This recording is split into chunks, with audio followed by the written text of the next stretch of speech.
Good evening, everyone, and welcome to my pitch for my game, Lars of Us. My name is Timothy, and for the theme, I decided to use the theme Throwback Thrill, which is supposed to take these retro games from the 80s, 90s, and 2000s and try to breathe new life into it with um, our modern ideas, obviously.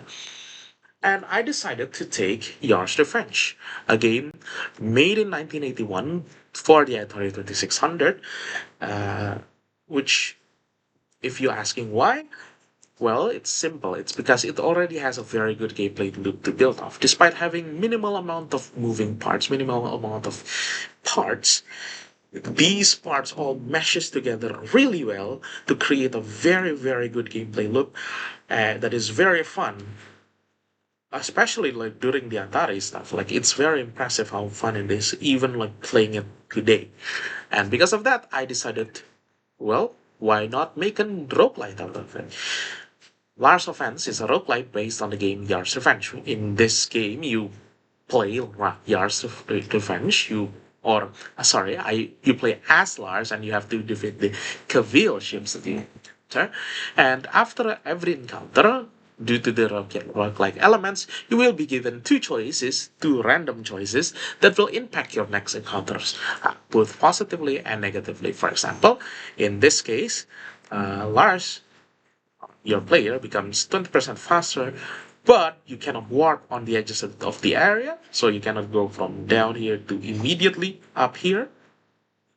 Whereas in the original game, you can either choose this choice or this choice, which makes you able to shoot on through mist, which is supposed to be the safe zone, but also the enemies or can destroy Lars on through mist, which is again this, which you originally can't do both of these. So you can choose either of these, and every time you defeat a Kafil ship, will get new choices, and the choices are importantly random. Because of this randomized nature, you get unique playthroughs every single time you play. Not only that, we can even add unique enemies and design layouts for even more unique playthroughs.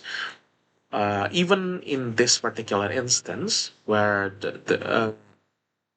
these levels, these objects can be rearranged to create new levels, like especially things like the mist and the shields. Those two are very much prime level design changes, prime for changes in for unique leveling.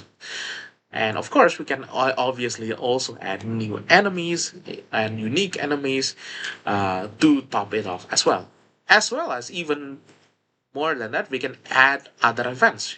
The events that we have currently only have is upgrade, but we can actually do more than just upgrades. We can have a boss event or even like a shop if you want go that far. And many different ways to shake the games up even more. Which again is kind of like the thing with roguelites, right? You want unique playthroughs as much as possible. As for the target audience, this is very simple. Both new and old gamers alike, of course. After all, we are using old games with a very a popular old game, and we add a popular genre that is roguelike that is popular right now. Like there's not only just things like Balatro or Dungeon of the Gamblers, or this particular instance that also affects my upgrade system. Shotgun King, The Last Checkmate. As for business model, I think a single paid with free or paid or even paid DLC, although maybe start with free, would be a really safe but also really potentially profit, really safe option.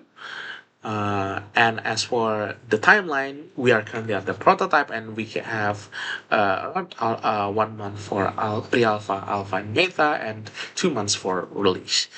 That is all for me. Thank you so much for watching, and this is my game.